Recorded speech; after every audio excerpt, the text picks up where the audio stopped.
Welcome back to Meet Me at the Grizz.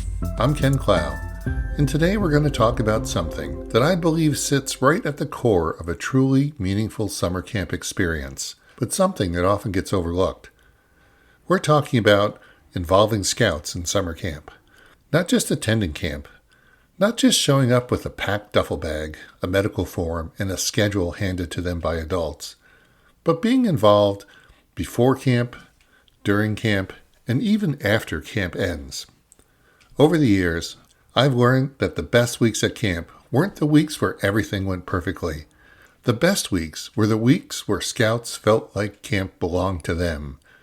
They had a voice in decisions, they understood expectations, and they felt responsible for how the experience unfolded. When scouts feel that kind of ownership, something powerful happens. They step up when things get difficult. They help each other when plans change. And they grow in ways that extend far beyond a single week at camp. That's what we're going to explore today. How involving scouts intentionally turns summer camp into one of the most effective leadership experiences scouting offers.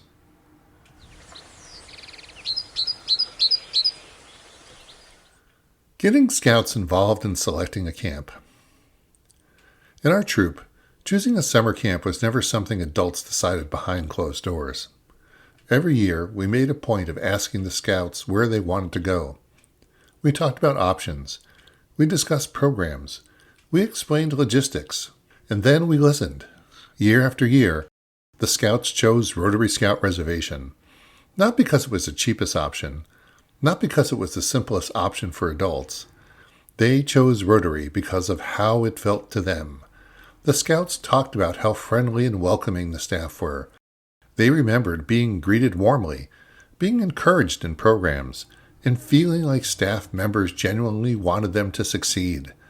Camp didn't feel rushed or impersonal. It felt supportive and human.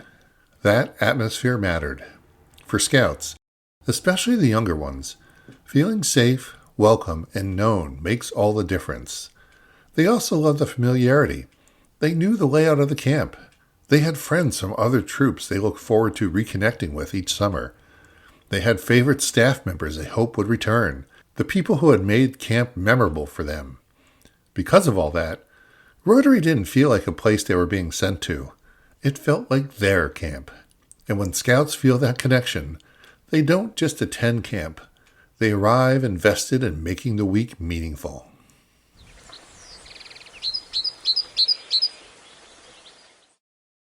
Selecting a campsite. Small decisions, big impact. Just like returning to Rotary year after year, our scouts also made another decision that became part of our troop's identity. They chose the same campsite every summer, Onondaga. After the first year, the scouts didn't want to move. That campsite became theirs. They knew exactly where each patrol set up. They knew how people moved through the site. They knew where flags were raised, where gear belonged, and where everyone gathered at the end of the day.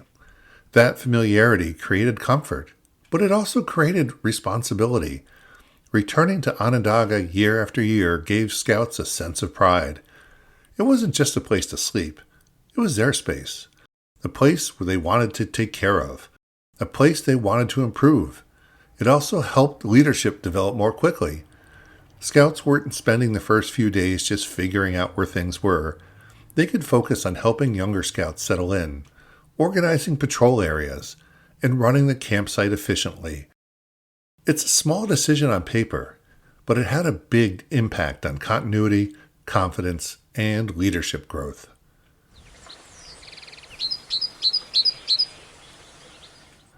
Pre-camp planning meetings, setting the tone.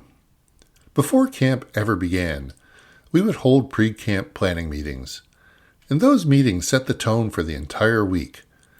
These weren't adult-led briefings. They were scout-led conversations. Scouts talked through daily schedules, patrol organization, duty rosters, and expectations for behavior and participation.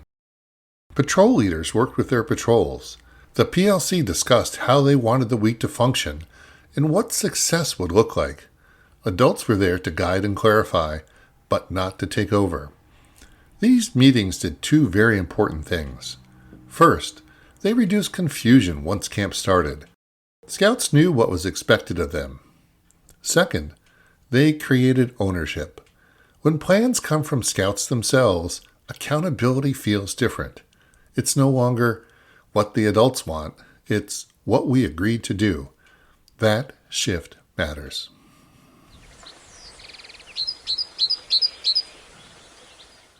Post-camp evaluation meetings. Two different perspectives. After camp, we always held post-camp evaluation meetings, and these conversations were some of the most valuable learning moments of the year. We brought Scouts and adult leaders together to reflect honestly on the experience. What always stood out was how different their perspectives could be. Adult leaders often focused on logistics, schedules, organization, transportation, or communication challenges. Scouts focused on the experience, how busy they felt, if expectations were fair, how much free time they had to get slushies at the trading post, and how connected they felt to each other. Neither group was wrong. These conversations helped Scouts learn how to reflect thoughtfully and express feedback constructively. They also reminded adult leaders that success isn't measured only by efficiency, but by how the experience felt to the Scouts. Evaluation wasn't about criticism. It was about learning, adjusting, and improving together.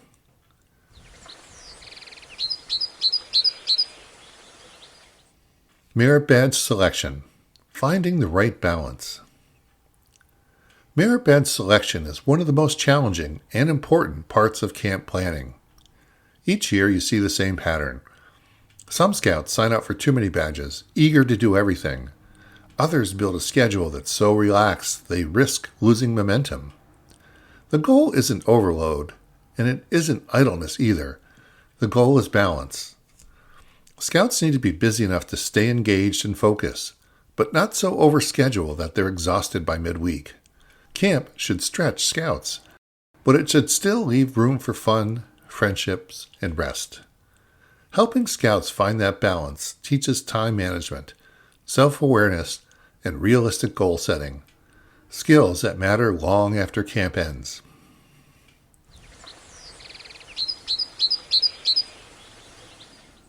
The patrol method, always a work in progress.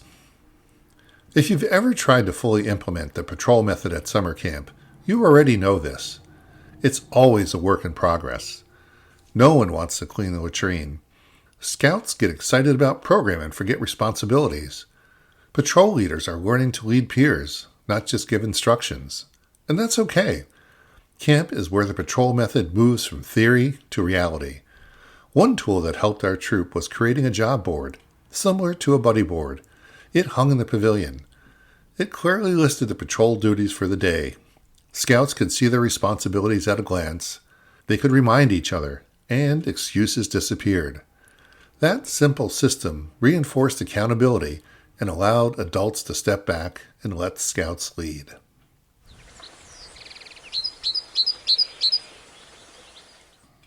Patrol duties. Responsibility in action. Patrol duties were a regular part of camp life.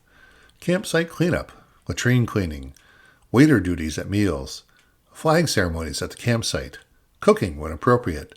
These weren't optional, and they weren't glamorous, but they mattered. Through these responsibilities, Scouts learned that leadership isn't about avoiding work.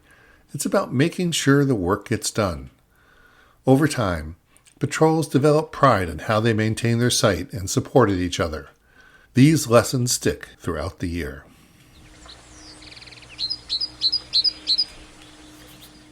Service projects. Giving back to camp. Service projects at camp provided another meaningful leadership opportunity. Sometimes patrols worked independently. Other times the whole troop came together. Whether it was improving a campsite or helping with a camp-wide project, service taught Scouts that camp isn't just a place to consume experiences. It's also a place to contribute. That mindset fosters stewardship and a deeper sense of belonging. Camp becomes something they care about, not just some place that they attend.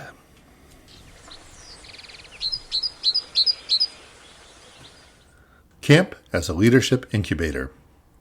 When you step back and look at all of this together, planning, responsibility, reflection, and service, you see what camp truly offers. Camp is a leadership laboratory.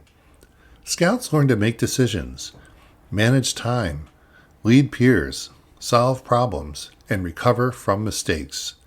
They learn what it means to be accountable to others. And those lessons don't just stay at camp. They return with Scouts to troop meetings. They show up at school, and they shape how Scouts approach future leadership roles.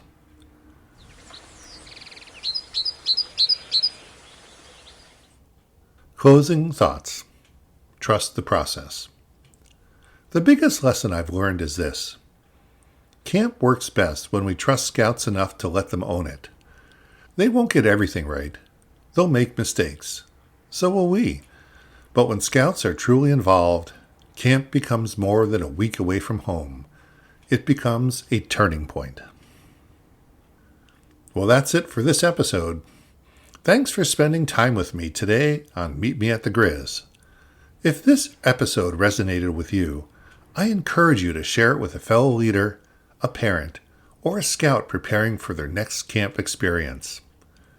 Also, remember to like and subscribe to Meet Me at the Grizz wherever you get your podcasts.